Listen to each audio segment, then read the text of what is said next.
తిరుపతి తొక్కిసలాట ఘటన జరిగిన ప్రాంతాన్ని ఏపీ సీఎం చంద్రబాబు అయితే పరిశీలించారు. బైరాగి పట్టేడ వద్ద ఘటనా స్థలాన్ని పరిశీలించి అధికారులతో మాట్లాడారు.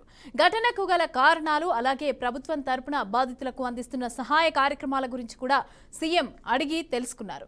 టీటీడీ ఈవో శ్యామలారావు అలాగే అధికారులపైన సీఎం ఆగ్రహం వ్యక్తం చేశారు. ఈ ఘటన ఎందుకు జరిగిందో సమాధానం చెప్పాలని అన్నారు. బాధ్యత తీసుకున్నప్పుడు దాన్ని నెరవేర్చాలని తేల్చి చెప్పారు. తమాషా అనుకోవద్దు అంటూ గద్దించారు. ఇక అనంతరం అంబులెన్స్ల లభ్యత గురించి కూడా సీఎం ఆరా తీశారు.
రైట్, ఇక టీటీడీ ఘటన బాధితులకు సంబంధించి అయితే చంద్రబాబు పరామర్శించడం జరిగింది. ఇక స్విమ్స్ ఆసుపత్రికి సీఎం చంద్రబాబు చేరుకుని అక్కడ గాయపడిన వారిని పరామర్శించినట్టుగా తెలుస్తోంది. అయితే దీనికి సంబంధించి పూర్తి డీటెయిల్స్ మా ప్రతినిధి గోపి అందిస్తారు. గోపి,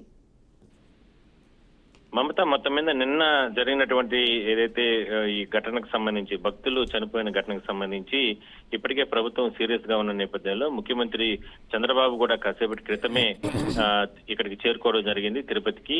అయితే విష్ణునివాసం కావచ్చు, అదేవిధంగా మిగిలిన ప్రాంతాల్లో ఈ తొక్కిసలాటలు ఎక్కడైతే జరిగాయో ఆయా ప్రాంతాల్లో అంతా కూడా ఆయన పర్యటించి అక్కడ ఉన్నటువంటి అధికారులతో అదేవిధంగానే మంత్రులతో స్థానిక ఎమ్మెల్యేతో వీళ్ళందరితో కూడా మాట్లాడడం జరిగింది. టీటీడీ అధికారులతో కూడా వివరణ తీసుకోవడం జరిగింది. అయితే ఈ స్థాయిలో వైఫల్యం చెందడానికి గల కారణాలు ఏంటి అనే దానిపైన కూడా అధికారుల్ని ఆగ్రహం వ్యక్తం చేశారు.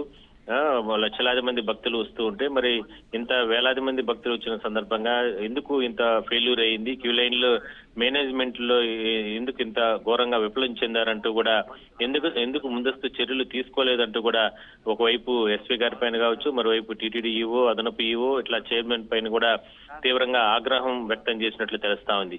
అయితే ఇంత ఘోర తప్పిదం జరిగినటువంటి నేపథ్యంలో ఇప్పటికే 6 మంది చనిపోయినటువంటి నేపథ్యంలో దీనికి సంబంధించి పూర్తి స్థాయిలో అంటే ఎందుకు ఇంత వైఫల్యం చెందింది, అందుకు కారణాలు ఏంటనే దానిపైన కూడా ఆ క్యూ లైన్ల వద్ద భారీ గేట్స్ ఒకసారిగా తోసుకుని లోపలికి వచ్చినటువంటి పరిస్థితులు వాటన్నిటిని కూడా ఆయన స్టడీ చేయడం జరిగింది.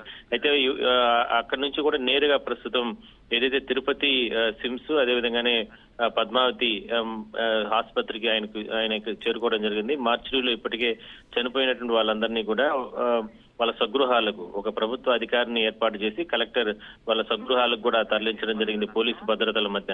అయితే వీటన్నిటిపైన కూడా చర్యలు తీసుకోబోతున్నారు. మరి ఇప్పుడు బాధితులు ఎవరైతే ఇప్పటికే దాదాపు 20-25 మంది వరకు కూడా బాధితులు చికిత్స పొందుతున్నారు, వాళ్ళను కూడా ముఖ్యమంత్రి చంద్రబాబు పరామర్శించడం జరిగింది. వాళ్ళకు కూడా ధైర్యం చెప్పడం జరిగింది. ఈ కార్యక్రమాలు అయిపోయిన తర్వాత మరి కాసేపట్లో టీటీడీ ఉన్నతాధికారులతో భేటీ అవుతారు. కలెక్టర్, ఎస్పీ ఇట్లా అన్ని విభాగాలకు సంబంధించినటువంటి హైయర్ అంటే అధికారులతో సమీక్ష నిర్వహిస్తారు. ఆ సమీక్షలో ఎందుకంటే ఇప్పుడు జరిగిన తప్పిదాలు మరోసారి రిపీట్ కాకుండా, ఎందుకంటే 10 రోజుల పాటు తిరుమల ఆలయంలో వైకుంఠ ద్వారాలు తెరిచే ఉంచుతారు కాబట్టి మరి ఆ సందర్భంగా ఆలయం లోపలికి వెళ్ళిన సందర్భంగా అక్కడ స్వామి దర్శనం చేసుకుని తిరిగి వచ్చే సమయంలో కావచ్చు, మరోసారి తిరుపతిలో ఈ 8 ప్రాంతాలు ఏదైతే ఎక్కడెక్కడ దాదాపుగా 100 కౌంటర్ల వరకు కూడా ఏర్పాటు చేసి టికెట్స్ అన్ని కూడా పంపిణీ చేస్తున్నారు. అలాంటి ప్రాంతాల్లో మరోసారి ఇలాంటి తోపులాట్లు తొక్కిసలాట్లకు ఆస్కారం లేకుండా చర్యలు తీసుకోవాలి అంటూ కూడా ఆయన కూడా అధికారులను కూడా ఆదేశించే అవకాశాలు అయితే ఉన్నాయి. అయితే ఇప్పటికే రాష్ట్ర ప్రభుత్వం తరఫున కూడా కాస్త ఏదైతే మరణించినటువంటి వాళ్ళకి ఎక్స్గ్రేషియా కూడా ప్రకటన చేయడం జరిగింది. ఇవాళ ఉదయం ప్రభుత్వ యంత్రాంగం అంతా కూడా పెద్ద ఎత్తున మంత్రులు వీళ్ళందరూ కూడా పెద్ద ఎత్తున బాధితులతో మాట్లాడారు, బాధితులను పరామర్శించారు, వాళ్ళకు ధైర్యం చెప్పారు. ఈ క్యూ లైన్ల మేనేజ్మెంట్ లో ఘోర విఫలం చెందినటువంటి అధికారులు, పోలీస్ అధికారుల పైన మరికొంతమంది టీటీడీ విజిలెన్స్ అధికారులు, సిబ్బంది పైన కూడా ప్రభుత్వం వేటు వేసే అవకాశం అయితే కనబడుస్తోందని మనం చెప్పుకోవచ్చు. Mamata. Right, thank you Gopi, thanks for the updates.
తిరుపతిలో తొక్కిసలాట ఘటన జరిగిన ప్రాంతాన్ని ఏపీ సీఎం చంద్రబాబు పరిశీలించారు. బైరాగి పట్టేడ వద్ద ఘటనా స్థలాన్ని పరిశీలించి ఇక అధికారులతో మాట్లాడారు. ఘటనకు గల కారణాలు, ప్రభుత్వం తరపున బాధితులకు అందిస్తున్న సహాయ కార్యక్రమాల గురించి సీఎం అడిగి తెలుసుకున్నారు. టీటీడీ ఈవో శ్యామలారావు అధికారులపైన సీఎం ఆగ్రహం వ్యక్తం చేశారు. ఇక ఈ ఘటన ఎందుకు జరిగిందో సమాధానం చెప్పాలని అడిగారు. బాధ్యత తీసుకున్నప్పుడు దాన్ని నెరవేర్చాలని తేల్చి చెప్పారు. తమాషా అనుకోవద్దు అంటూ కూడా గద్దించారు. అనంతరం అంబులెన్స్ల లభ్యత గురించి సీఎం ఆరా తీశారు.